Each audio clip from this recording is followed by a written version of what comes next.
Bonjour à tous et bienvenue à cette table ronde autour de la révolution des paiements. Merci à vous pour votre participation. Donc, je suis Guylain Debreuil, associé innovation et digital au sein du cabinet Elancy, qui est un cabinet de conseil en stratégie, organisation, management spécialisé dans l'industrie financière. Et je serai l'animateur de cette table ronde. Aujourd'hui, on a une table ronde et des intervenants qui sont assez intéressants parce qu'ils interviennent tous sur des chaînes très intéressants, parce qu'ils interviennent tous sur des pans de la chaîne des valeurs de paiement un peu différents, mais ils interagissent tous entre eux. Donc, je vais les laisser se présenter rapidement. Bonjour, Olivier Binet, je dirige Bridge, l'un des leaders et pionniers de l'open banking en France. Jacques-Olivier Schatz, je suis le directeur général d'Xpolens, qui est un acteur du BaaS, Banking as a Service. On en parlera après. Bonjour à tous, Andrea Toussineau, directrice études, prospective et formation du cabinet Partelia Consulting, spécialisé dans les moyens de paiement. Donc Marc Favero, j'ai créé et fondé l'établissement de paiement Brinks Payment Services, qui est spécialisé dans le cash et sa digitalisation, rematérialisation. Jean-Claude de Turche, CTPO de SlimPay. SlimPay, c'est un acteur des paiements récurrents. Marc Lanvin, directeur général adjoint de Floa, leader en France des paiements fractionnés et des mini-crédits. Merci à tous. Donc, on va pouvoir commencer la table ronde. Donc, vous le savez tous, l'industrie des paiements a connu des profondes mutations ces dernières années, qui sont tirées par plusieurs inducteurs. Premièrement, les usages, avec une digitalisation qui a été accélérée avec notamment la pandémie Covid-18, avec un besoin d'instantanéité, de fluidité, de sécurité. Les nouvelles technologies qui ont apporté des nouveaux besoins aux utilisateurs, de plus de fluidité, plus de nouveaux cas d'usage, et de nouveaux entrants qui sont venus apporter des solutions concrètes aux pain points des utilisateurs, révolutionner les modèles d'affaires et ont apporté aussi un effacement des frontières. Et donc, je vais m'adresser dans un premier temps à Andrea. Donc, je voudrais savoir, Andrea, quelle est ta vision des dernières évolutions dans le secteur des paiements et quels ont été les inducteurs de ces révolutions? Merci pour cette question. Alors effectivement, comme tu l'as indiqué dans ton introduction, le secteur des paiements est marqué par un foisonnement, que ce soit en termes de projets opérationnels ou en termes de réglementation. Et donc, pour simplifier la compréhension des mutations de ce secteur, je vais accentuer mon point sur les trois éléments qui participent finalement à cette accélération des innovations en matière de paiement. Donc, le premier point qu'on ne peut occulter, c'est la réglementation. Donc, on se trouve actuellement dans un carrefour en termes de texte législatif, avec tout d'abord une actualité qui est marquée par le franchissement d'un cap avec la DSP2, qui a apporté des effets aussi bien d'un point de vue sécuritaire, avec le passage à l'authentification forte, qui a apporté, si je me réfère au dernier rapport de l'Observatoire de la sécurité des moyens de paiement, une baisse de 20% de la fraude sur le paiement sur Internet. Et on a également, par ce texte, des apports en termes d'ouverture sectorielle, avec notamment l'avènement de l'open banking et la prise en compte de deux nouveaux statuts que sont l'initiateur de paiement et l'agrégateur d'informations, en complément de l'établissement de paiement qui avait été initialement créé par la première DSP. Donc aujourd'hui, on est vraiment dans une phase de finalisation de ce texte et on sait déjà que de nouvelles étapes sont d'ores et déjà identifiées par les institutions européennes et notamment la Commission, puisque le 28 juin 2023, on a eu une série de propositions de cette institution pour poursuivre cette évolution du secteur des paiements, non seulement sur les volets sécuritaires, mais aussi sur les volets ouverture sectorielle et innovation. Donc, parmi les propositions qu'on distingue, on a tout d'abord une évolution et une modernisation de la DSP2 en vue d'aboutir à une DSP3, avec la prise en compte de différents éléments, que sont notamment la lutte contre la fraude, la poursuite du renforcement de la protection des consommateurs. On a également une proposition législative visant à instituer un cadre réglementaire pour le partage des données. Donc ça s'inscrit dans la poursuite des travaux sur l'open banking en vue d'aboutir à la prochaine étape que sera l'open finance. Et également une proposition législative un petit peu plus prospective qui vise à créer un cadre juridique pour le futur euro numérique.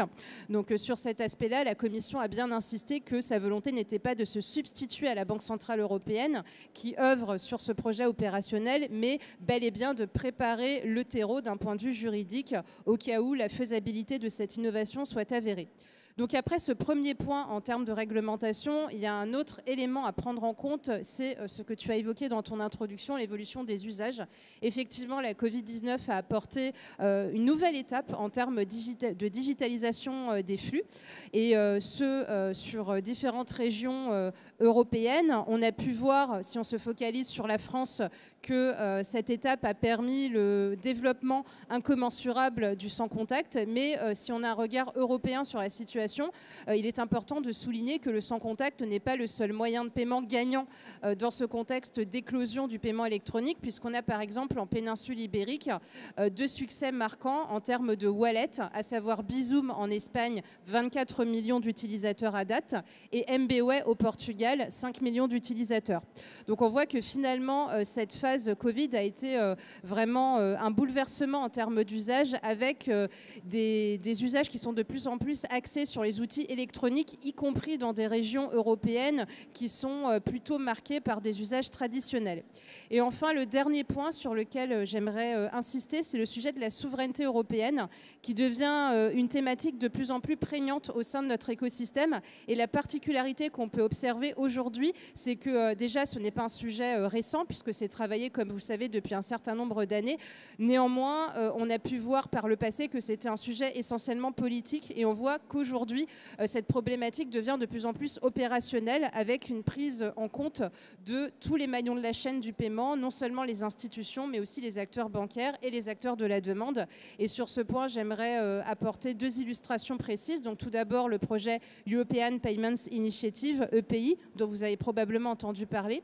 Et le deuxième sujet, qui est peut-être un peu plus prospectif, mais néanmoins intéressant, c'est le projet d'euro numérique, qui est actuellement mené par la Banque centrale européenne. Donc on voit que cette sensibilité à l'égard de la problématique de la souveraineté européenne est également importante, et elle participe à l'évolution sectorielle. Merci Andrea. Et maintenant, j'aimerais m'adresser à l'ensemble du panel. Si on devait retenir sur vos domaines respectifs une innovation ces dernières années, quelle serait-elle? Alors moi, l'innovation, elle est plus sociétale. On voit que la banque va se consommer de plus en plus par API. Il y a quelques années, vous alliez dans votre agence bancaire pour faire quoi que ce soit avec votre argent. Récemment, c'était sur le site de votre banque, puis sur l'application. Maintenant, la nouvelle étape, c'est que ça va être déporté dans les logiciels de gestion de vos métiers. Donc la banque va se consommer de plus en plus par API. Pour l'accès aux données ou pour le paiement, la première application, c'est ce qu'on fait, hein, l'open banking. Si vous voulez aller plus loin, il y a des choses beaucoup plus poussées qui vont arriver. Et là, c'est plus chez des acteurs comme Jacques Olivier avec son BAS. Mais ça, pour moi, c'est un des mouvements fondamentaux.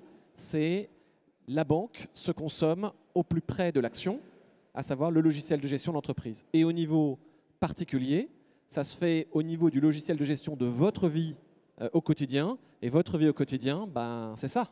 Aujourd'hui, vous payez avec ça. Vous en fichez que ce soit une carte, un machin, etc. Voilà.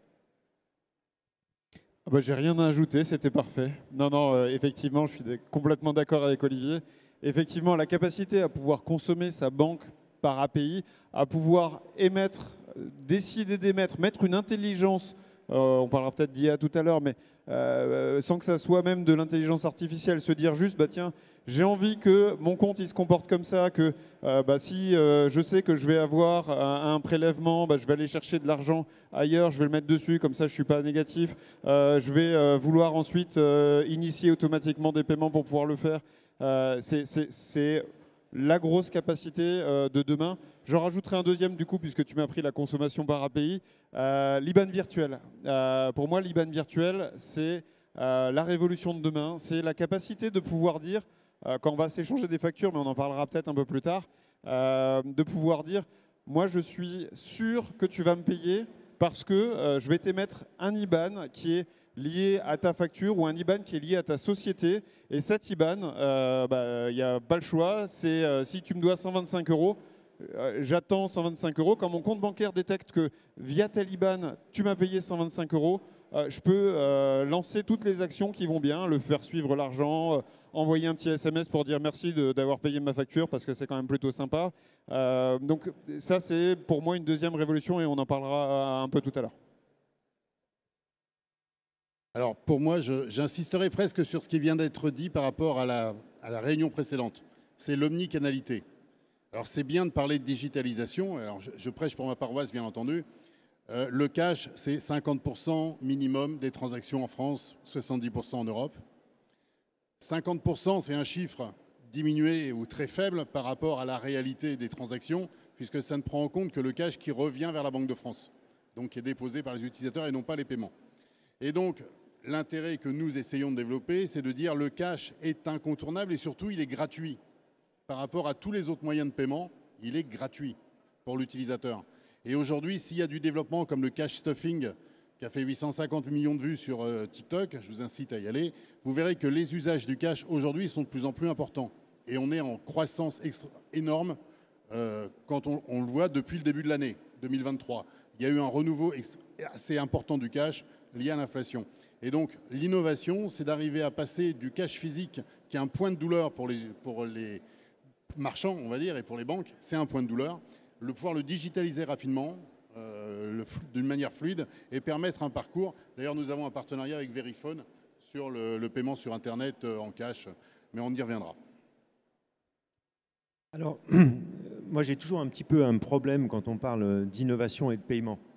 Parce que, comme le rappelait Andrea, le paiement, c'est d'abord un système qui doit être fiable et qui doit être sécure, qui doit être sécurisé. Hein. Donc, vous l'avez rappelé, les dernières innovations, c'est surtout de la réglementation pour s'assurer que les systèmes sont très sûrs.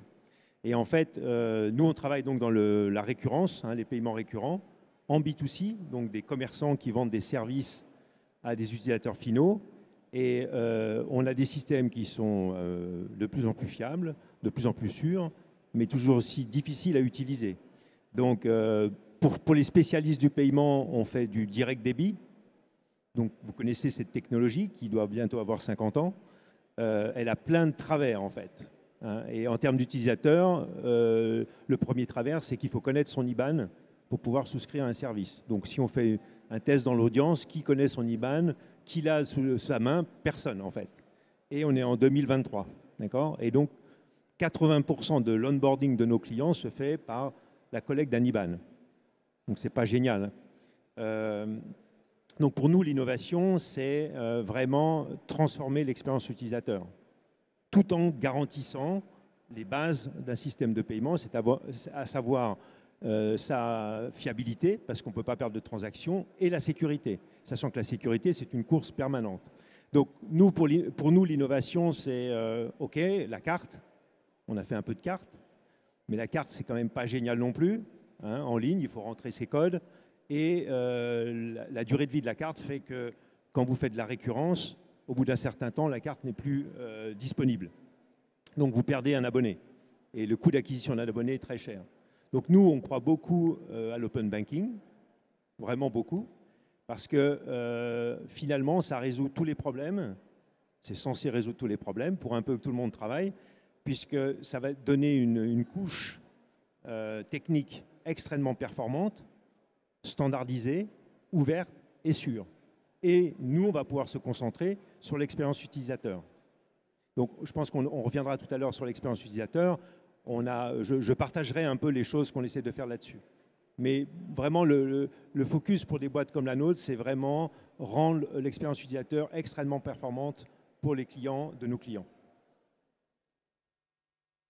Alors, en ce qui nous concerne, nous, Floa, on est modestement une banque qui a été créée par des distributeurs et qui rend service à des distributeurs et des fintechs. Donc l'innovation, on ne la voit pas à très loin, on la voit à très court terme et on regarde les évolutions récentes. C'est vrai que Covid-19 a chamboulé la donne. Égoïstement, parmi les innovations marquantes dans le domaine du paiement ces dernières années, il y a le Buy Now Pay Later, dont ça a été l'avènement et qui fait qu'aujourd'hui, les clients le plébiscitent et donc les marchands. Là, on vient de passer, je touche plus du bois, mais on vient de passer le Black Friday et on s'est branché chez les principaux retailers, que ce soit Carrefour, Leclerc, Casino, évidemment, Cdiscount, et ça s'est bien passé.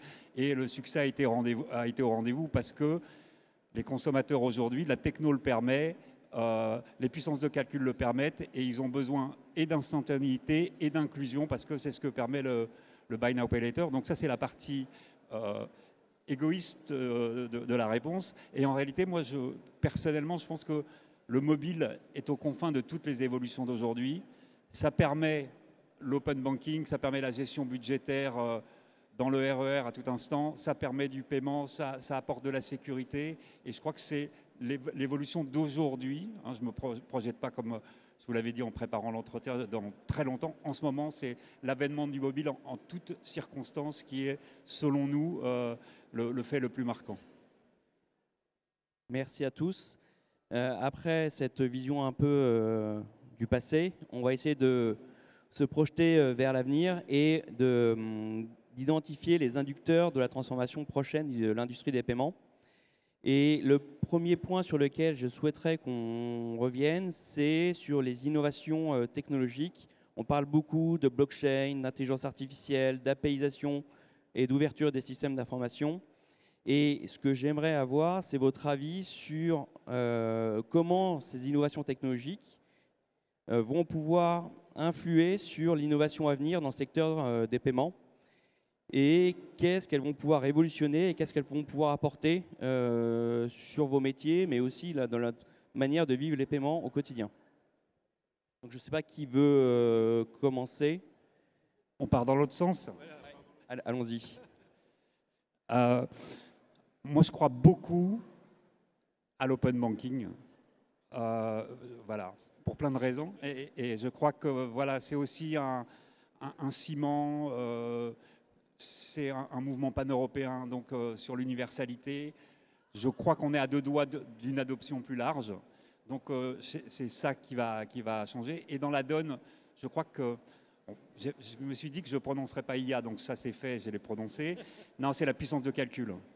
On a besoin aujourd'hui, quand on fait du paiement fractionné, il faut qu'on réponde en 200 millisecondes. Quand on traite des informations d'open banking, il faut aussi traiter en 200 millisecondes et ça devient plus compliqué parce qu'il faut une grosse puissance de calcul.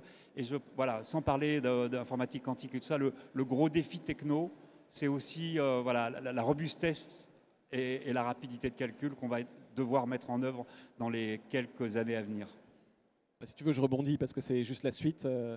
Mais je rebondis juste une seconde. C'est ça, c'est-à-dire qu'aujourd'hui, l'open banking permet l'accès à ces données en temps réel, de façon sécurisée, etc., comme on l'a dit, avec une bonne expérience. C'est qu'est-ce qu'on va pouvoir en faire. On commence à avoir la puissance de calcul, le terminal dans sa poche, et quelles sont les expériences qu'on va pouvoir créer à partir de ça. Et ça, c'est génial. On commence à voir ça avec l'IA, la puissance de calcul, etc. Et ça va donner de nouvelles possibilités directement dans les logiciels de gestion, directement dans ceux qui proposent un service au plus près du client, au plus près de l'action du client. Pardon. Ouais, donc moi je rebondis sur ce que vous avez dit, mais finalement, on est tous assez d'accord pour dire que le framework de l'open banking, c'est la base sur laquelle les innovations vont pouvoir se développer. Je suis complètement d'accord avec vous sur la partie mobile, et je pense qu'on n'en a pas beaucoup parlé encore, mais je pense que la décision au niveau de la Commission européenne sur le DMA, Digital Market Act, qui va imposer aux grandes plateformes d'ouvrir ces plateformes, hein, comme on a un peu imposé aux banquiers d'ouvrir leur système, va changer la donne sur le mobile. C'est-à-dire qu'aujourd'hui, quand vous avez une application mobile et que vous voulez payer sur un iPhone, bon, bah, vous tombez dans les fourches codines d'Apple. Bon, l'expérience est très bonne, hein, mais c'est quand même Apple. Demain, c'est mars 24, je crois, la mise en conformité. Alors, je ne sais pas s'ils seront très conformes, mais de toute façon, ils ne vont pas pouvoir reculer. et je pense que ça arrange tout le monde, même aux États-Unis, on va pouvoir faire des applications où le paiement Open Banking sera intégré dans l'application. Donc ce sera extrêmement fluide par rapport à la discussion sur l'expérience utilisateur. Donc je pense que ça, c'est vraiment très important. Alors, moi, j'enchaînerai simplement sur l'intelligence de l'intelligence artificielle. C'est-à-dire qu'on a besoin, pour tout ce qui est gestion des données, mais surtout, on n'a pas beaucoup parlé d'anti-blanchiment et de fraude. Et c'est les sujets du régulateur que l'on connaît très bien, qui poussent le bouchon vraiment très très loin, comme vous pouvez dire dans le temps. Il ne s'appelle pas Maurice, mais il pousse le bouchon très loin. Et on va être soumis de plus en plus fortement à cette pression du régulateur sur la gestion de la fraude et la gestion de l'anti-blanchiment. Et là, de l'intelligence artificielle, on va en avoir besoin, mais il faut de bons algorithmes. Et je ne suis pas sûr qu'aujourd'hui, on aille dans cette direction. Ils vont plutôt chercher à faire des transactions et pas à surveiller les transactions et à avoir des alertes. Donc c'est plutôt, à mon avis, l'un des points fondamentaux pour moi dans le futur. Alors, concernant l'open banking, donc effectivement, c'est un sujet qui a distingué des technologies émergentes en général, IA, blockchain et autres, parce que c'est un mouvement qui est impulsé par la réglementation. Donc c'est inéluctable et c'est également une tendance internationale. C'est vrai que quand on travaille au sein de l'écosystème européen des paiements, on a tendance à voir ça sous un angle très européen, mais il ne faut pas oublier que l'open banking est présent dans différentes régions du monde. J'aimerais citer ici le cas du Brésil, qui est assez proactif en la matière, avec le lancement de façon concomitante de l'open banking et de l'instant payment avec la solution Pix. Et on voit d'ores et déjà les bienfaits de ces évolutions en termes de modernisation, de renouvellement des modèles et de services à valeur ajoutée pour les consommateurs finaux. Donc concernant l'open banking, à mon sens, c'est vraiment une tendance qui est positive pour l'écosystème parce que ça va contribuer à moderniser les choses. Néanmoins, il ne faut pas oublier qu'il y a encore un gros travail à faire et les institutions européennes l'ont identifié, notamment en termes de création d'une vision commune européenne sur ce sujet-là, puisque en fonction des pays où on se trouve en Europe, on n'a pas forcément la même approche et le même regard sur ce sujet. On a des pays qui sont très proactifs en la matière, comme par exemple le Luxembourg ou encore les pays d'Europe du Sud qui voient une vraie opportunité en termes de modernisation des services, et d'autres qui y vont un peu plus progressivement, comme certaines banques françaises qui n'ont pas toujours eu un regard très proactif sur le sujet de l'open banking. Il faut également rappeler que sur l'open banking, on a tendance à se focaliser sur la banque des particuliers, mais les professionnels et les entreprises ont également beaucoup à gagner sur ce sujet-là, et des associations référentes comme par exemple la FTE ou le ACT sont très demandeuses d'informations en la matière parce qu'elles voient en l'open banking une façon d'évoluer vers des services à valeur ajoutée et pourquoi pas à terme une forme de marketplace financière. Et concernant les autres sujets qui sont un peu plus des technologies que je qualifierais de prospectives, comme l'IA ou encore la blockchain, et bien sûr l'IA, on voit déjà dans le domaine des paiements des domaines d'application identifiés, vous l'avez cité, à savoir le volet sécuritaire, puisque parmi les tendances qui motivent l'évolution du secteur des paiements, il y a également l'instant payment. Et en termes d'instant payment, on a deux volets à étudier, non seulement l'arrivée de ce nouveau moyen de paiement, mais aussi le passage à une temporalité différente, à savoir l'instantanéité. Et l'IA est perçue comme une technologie à valeur ajoutée pour adapter le scoring des risques à la temporalité instantanée. Et concernant la blockchain, on va dire que c'est un petit peu plus particulier parce qu'on n'a pas forcément une vision homogène en Europe. En Italie, les banques sont assez proactives en la matière et elles voient en la blockchain une valeur ajoutée, notamment pour évoluer vers des services sécurisés. Et d'ailleurs, la blockchain est identifiée comme sous-jacent potentiel des travaux sur la CBDC dans ce pays-là. Mais en France, on n'a pas forcément encore identifié de domaine d'application très précis dans l'environnement paiement, même si, en règle générale, dans la finance, la blockchain est perçue comme une technologie vertueuse.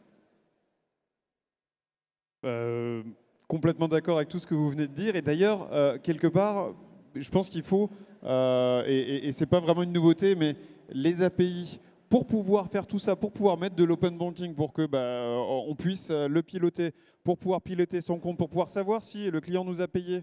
On peut regarder, est-ce que mon compte peut me répondre en me disant, tiens, est-ce que j'ai touché l'argent? Du coup, est-ce que je peux prendre des actions? D'avoir au milieu de tout ça une sorte d'orchestration. On parle de crypto. Une crypto, aujourd'hui, c'est pas utilisé. C'est utilisé pour être mis sur un compte, mais je ne peux pas payer en crypto. Si demain, finalement, par API, je peux discuter avec mon compte crypto en me disant, tiens, tu vas me changer de la crypto, tu me le mets sur mon compte et moi, je vais générer une carte virtuelle dans ton wallet pour que tu puisses payer. Ça va révolutionner la façon dont on va se servir de la banque. On va pouvoir sortir la blockchain, on va pouvoir rajouter de l'IA, effectivement, pour prendre les décisions, pour aller piloter son compte, pour dire, bah, tiens, l'instant payment dont tu viens de parler, je vais pouvoir le faire et on parlera des UX après. Mais j'ai pas mal de choses autour de ces UX qui vont être complètement révolutionnées. Merci. Et justement, ça m'amène vers la prochaine question. On a vu qu'il y a eu pas mal d'innovations technologiques ces derniers temps et qui ont apporté des nouveaux usages. Et justement, c'est ce qui va nous intéresser maintenant. Selon vous, donc l'usage est hyper important dans le secteur des paiements. Quels sont les nouveaux usages qu'on va voir apparaître et quelle est l'expérience client qu'on va rechercher, l'amélioration de cette expérience client qu'on va rechercher à travers ces nouveaux usages et à travers l'apparition de ces nouvelles technologies? Allez, je me lance. Pour moi, ce qui semble assez clair, c'est une convergence entre le B2C et le B2B. Donc, dans le B2C aujourd'hui, le consommateur ou l'utilisateur ne tolère aucune friction. C'est plus possible. À l'ère de l'iPhone, à l'ère d'Amazon, ça n'est plus possible. Et ce qu'on voit, c'est que dans le B2B, les utilisateurs ne veulent plus avoir de friction. C'est-à-dire leurs attentes en termes de qualité d'expérience sont au niveau de ce qu'ils attendent en tant que consommateurs. Donc ça, c'est une première chose. Donc un vrai step-up en termes de qualité d'expérience dans les logiciels que vous utilisez en tant que professionnel. À l'inverse, les consommateurs ont aujourd'hui accès à la puissance des outils professionnels qui jusqu'à présent n'étaient utilisés que par des pros. Ça, aujourd'hui, grâce à la puissance de calcul, grâce à l'accès aux données, grâce à l'intelligence d'outils comme ceux de Flora, de SlimPay, de Exponence, etc., on a accès en tant que consommateur à des choses qui n'étaient accessibles qu'aux boîtes du CAC 40. Donc cette convergence un peu, la puissance et la richesse fonctionnelle pour les consommateurs et la qualité d'expérience du côté des pros. Alors moi, je vais vous donner quelques exemples très précis et je vais m'appuyer sur une question que m'a posée récemment mon fils. Il m'a dit « Papa, c'est quoi le BAS et à quoi ça sert ?» Alors, expliquer le BAS à un enfant, très très compliqué. Donc voilà, je vais prendre un personnage fictif qui s'appelle Jack, qui est un fan du FC Metz. Il y a un match PSG-Metz dans 2 semaines. Il va aller sur son site de paris en ligne préféré. Il va se dire, allez, moi je vais jouer, Metz gagne 3-0 au Parc des Princes. Cote 50 contre 1. Je mets 100 € sur le fait que Metz va gagner. Le soir du match, bim, Metz gagne 3-0 contre le PSG. Je vais sur mon application de paris en ligne préférée. Je clique sur un bouton « Toucher le cash ». J'avais mis 100 €, je vais toucher 5000 €. En cliquant sur un bouton, le Exponence va permettre et les API vont permettre de pouvoir générer un instant payment et je vais me retrouver avec les 5000 € sur mon compte. Ensuite, avec ces 5000 €, je me dis, bah, tiens, finalement, il y a plein de choses que je pourrais faire. On va aller fêter Noël au soleil. On va aller fêter Noël au soleil. Je vais sur le site de la compagnie aérienne. Je prends des billets, je rentre ma carte. Ah, il y a une assurance délai d'avion. Je me dis, tiens, je vais la prendre. J'ai consommé toute ma chance sur le 3-0 de Metz. Il y a des chances que l'avion arrive en retard. Je vais ensuite sur le site du club de vacances. Je mets ma carte. Ah, pas de bol, j'ai déjà consommé tout mon plafond de cartes.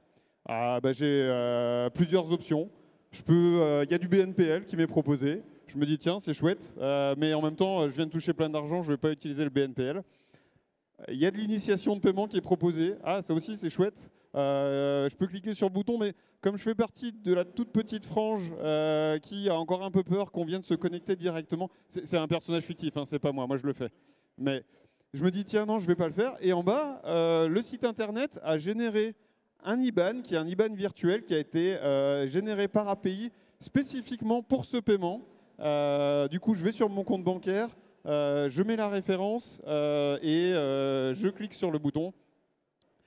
virement instantané, le compte bancaire détecte que j'ai payé via cette IBAN-là, donc je sais de façon certaine que c'est le bon paiement. On me valide que j'ai bien payé et en plus, j'ai pris ce que j'ai pas dit, une assurance pour que si jamais il y a 3 jours de mauvais temps sur ma semaine de vacances, je suis remboursé. On arrive à l'aéroport, bien évidemment l'avion est en retard, les enfants sont dans un état pas possible. Au moment où j'atterris, je rallume mon portable.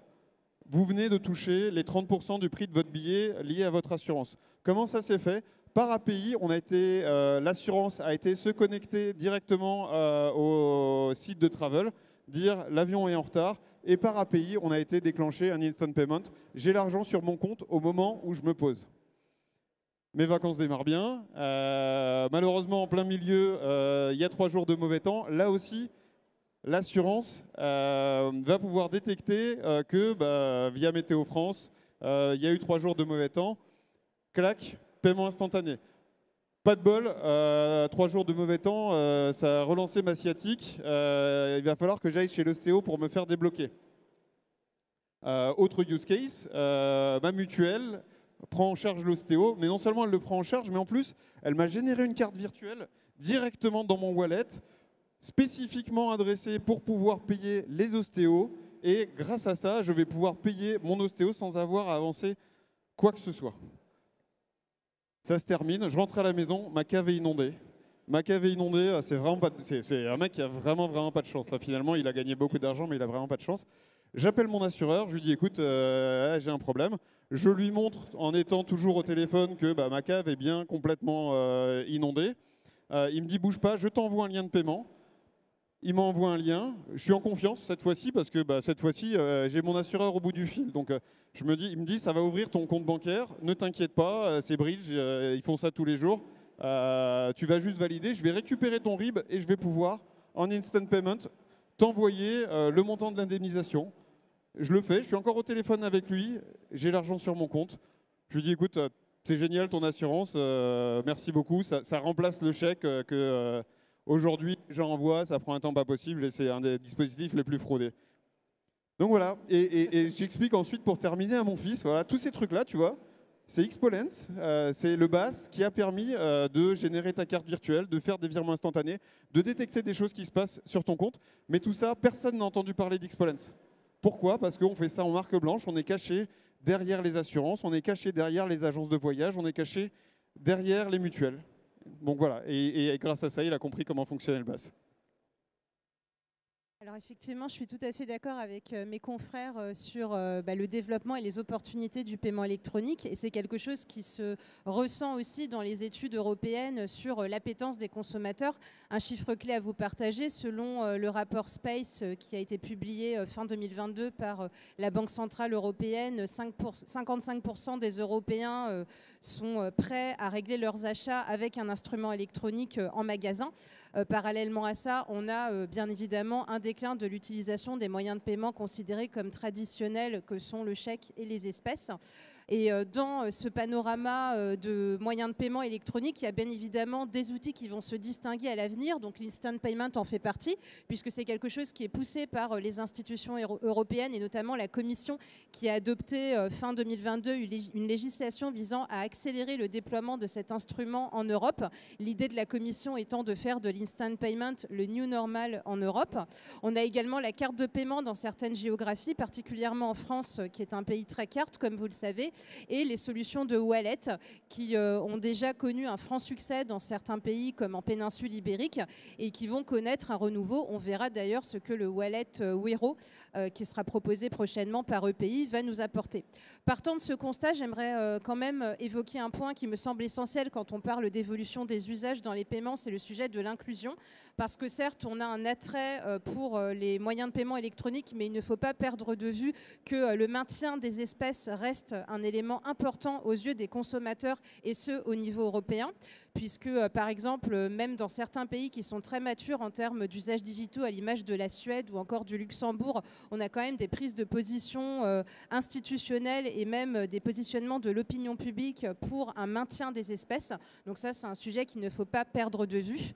Et de la même manière, rappelons que les espèces constituent un outil d'inclusion. Et d'ailleurs, en France, le Comité national des moyens de paiement a établi parmi ses piliers phares le maintien d'une filière fiduciaire solide, ce qui confirme bien cet aspect-là.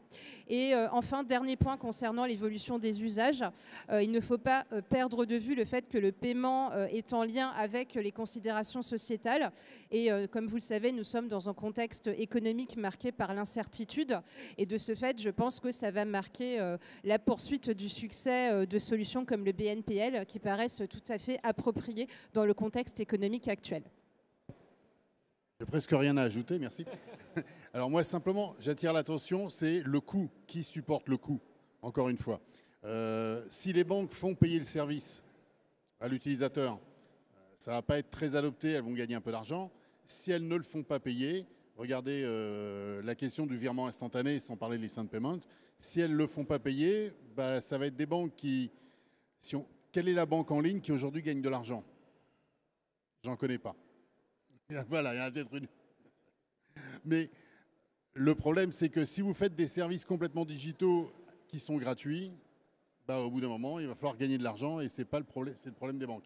Donc, le véritable point, c'est qui va supporter le coût final de ces nouveaux moyens de paiement et de leur développement. Sur les nouveaux usages, moi je vais revenir un petit peu à mon utilisateur qui s'abonne à un service de musique et qui cherche soit son IBAN sur son carnet de chèques quelque part ou rendre ses données carte avec le CCV et ainsi de suite. Grâce à l'open banking dont on a parlé tout à l'heure et aussi le fait que ça va être disponible aussi bien sur les PC que sur les mobiles.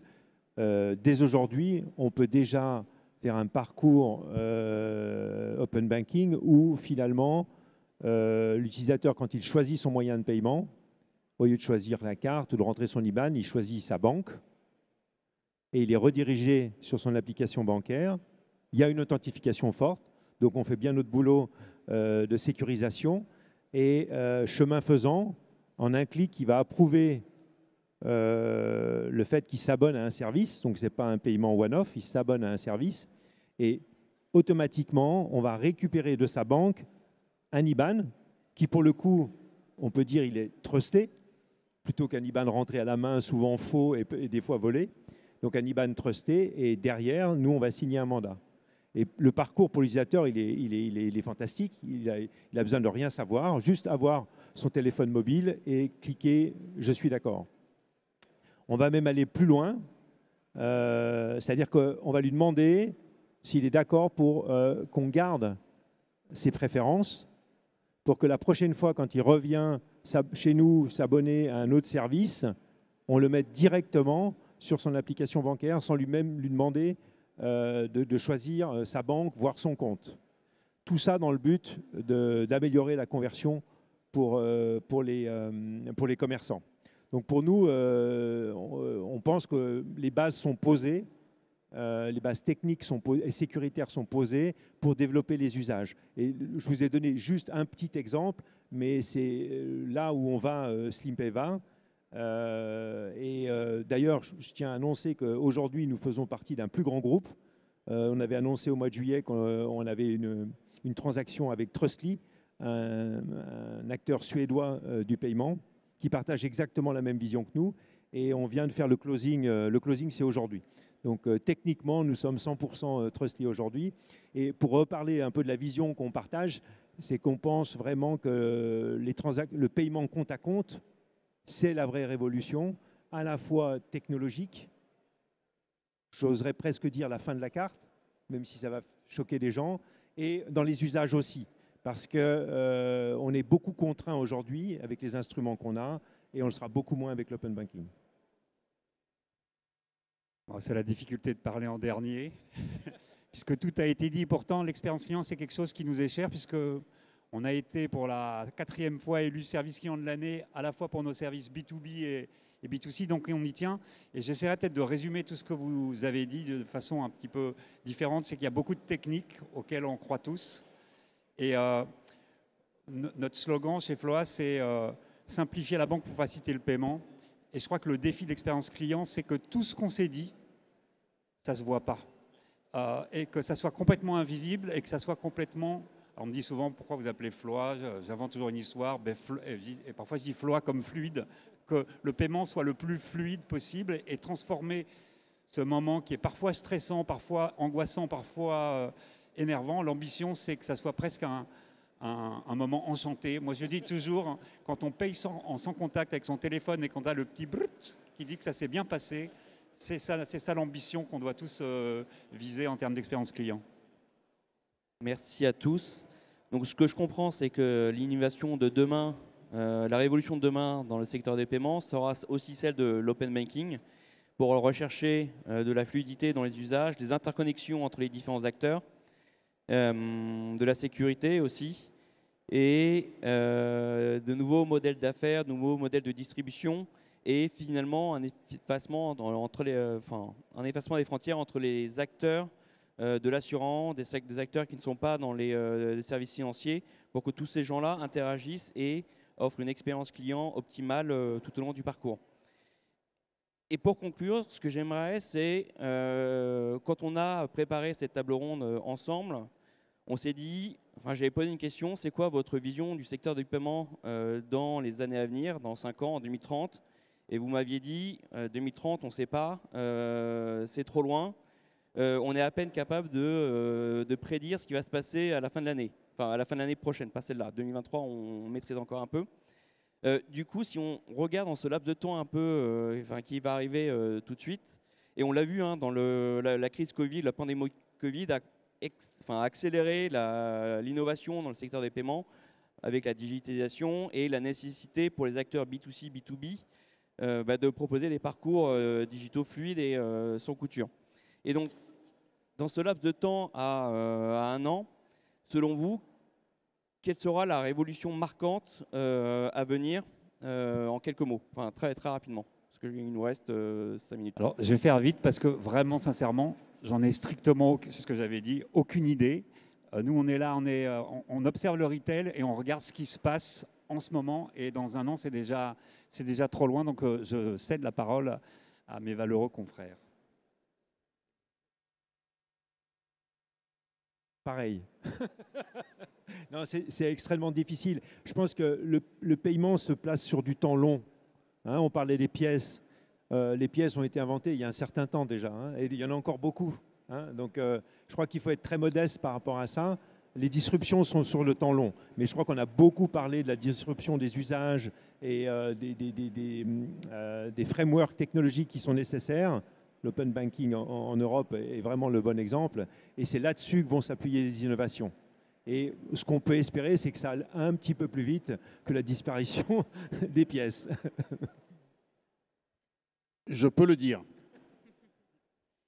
Déjà 2024, je pense qu'on aura des informations supplémentaires sur les prochaines étapes réglementaires. Donc ce que j'ai évoqué au tout début de ce débat, des SP3 et les futurs cadres législatifs qui vont être développés par les institutions. Et après, je suis d'accord avec mes collègues sur les sujets un peu plus innovation. On n'a pas forcément les réponses. Il y a plusieurs projets opérationnels à suivre. Je pense par exemple à EPI et au lancement du wallet Wero à venir, mais seul le consommateur décidera de ce qui sera successful ou pas. Alors moi, je vais changer un peu de domaine, mais parlons un peu B2B. Pour moi, il y a un métier qui va être complètement révolutionné l'année prochaine ou dans 2 ans, c'est celui de directeur administratif et financier. Je l'ai été. Globalement, on va avoir des factures qui vont se digitaliser, donc je vais savoir de façon certaine à quel moment il va falloir que je paye, etc. Donc ça c'est pour la côté compta fournisseur. Côté compta client et côté administration des ventes, je vais pouvoir mettre des IBAN spécifiques ou même des liens de paiement qui me permettraient via de l'open banking de pouvoir payer mes factures, mais surtout comme j'ai un IBAN virtuel, je sais de façon certaine qui m'a payé, qui m'a pas payé, et je vais avoir une équipe recouvrement qui va diminuer très fortement parce que je vais pouvoir relancer, je vais pouvoir savoir si sur les 1 500 € que j'attends, on m'en a payé 1 600 et je vais renvoyer les 100 € parce que j'ai pas besoin de gagner de l'argent là-dessus. Donc je fais un avoir, mais je peux même rembourser. C'est ça ce qui est génial. J'attends une facture de 1 500 €. Je peux relancer si j'ai eu que 1 400, mais tout ça sans intervention humaine. Donc je vais pouvoir lettrer, je ne vais plus avoir de comptabilité bancaire parce que mes cartes virtuelles, je vais les émettre et donc je saurai exactement ce que j'ai. Je vais pouvoir payer avec des cartes mes différents abonnements, etc. Tout ça, ça sera des cartes à débit différé. Donc je sais exactement ce qui viendra prendre sur mon compte. Et donc, en tant que trésorier, je vais avoir une vraie révolution. Je n'ai plus besoin de faire de cash pooling parce que j'ai des systèmes qui vont aller chercher l'argent directement dans ma réserve, qui vont le renvoyer directement à droite, à gauche, parce que tout ça, ça sera piloté par un outil au-dessus qui va pouvoir dire, bah tiens, demain, je dois décaisser 10. En plus, je sais qu'il y a un SDD, donc un débit qui va arriver. Je vais pouvoir récupérer de l'argent pour pouvoir le mettre en face. Voilà. Moi, si je devais parier sur un métier qui va se révolutionner l'année prochaine ou dans 2 ans, ça va être ce que vont faire les Comptatech, ce que vont faire les gros ERP, ce que tout le monde va faire autour de ces métiers-là. Alors d'abord, je suis très impressionné par mes camarades qui osent tous dire qu'ils n'en savent rien. Et je trouve ça absolument génial parce que c'est quand même très, très rare. Donc bravo, et je suis d'accord avec vous. Et on a quand même des CEO de boîtes dans les paiements. Et ils ne savent pas ce que c'est que le futur. Eh ben, je suis d'accord et je trouve ça génial. Bravo les gars. Et je suis d'accord avec Jacques-Olivier. Il y a quand même un truc qui nous tombe sur le coin de la figure, qui est la facturation électronique, qui va être une obligation légale. Donc, qu'on le veuille ou non, ça va bouleverser la vie des entreprises et ça va modifier les comportements. Et nous tous, on va devoir adapter nos produits à ces nouveaux usages. On va essayer d'en anticiper certains. Mais ce qui est certain, c'est que la facturation électronique va nous tomber sur le coin de la figure et que donc on va devoir s'adapter à ça. Et ça, c'est un des rares bouleversements de marché qui arrive rarement. Se dire qu'on va pousser un moyen de paiement à un nouvel usage, c'est très très compliqué, ça prend 10 ans, ça prend 15 ans. Quand c'est une obligation réglementaire, une obligation légale, boum, du jour au lendemain, ça change. Et ça, je trouve ça assez extraordinaire et excitant. Merci à vous. Donc si on récapitule, il y a eu l'argent numéraire, enfin le physique, papier, il y a eu la carte bleue, maintenant il y a l'open banking. Et demain, on ne sait pas dire de quoi sera fait le monde sur les paiements. Peut-être autre chose, on ne sait pas. Potentiellement la crypto ou autre chose. Je ne sais pas si quelqu'un veut rajouter quelque chose pour conclure. Mais du coup, je vous propose qu'on s'arrête ici. Et merci beaucoup pour votre participation, pour vos éclairages. Et j'espère une prochaine fois. Merci beaucoup.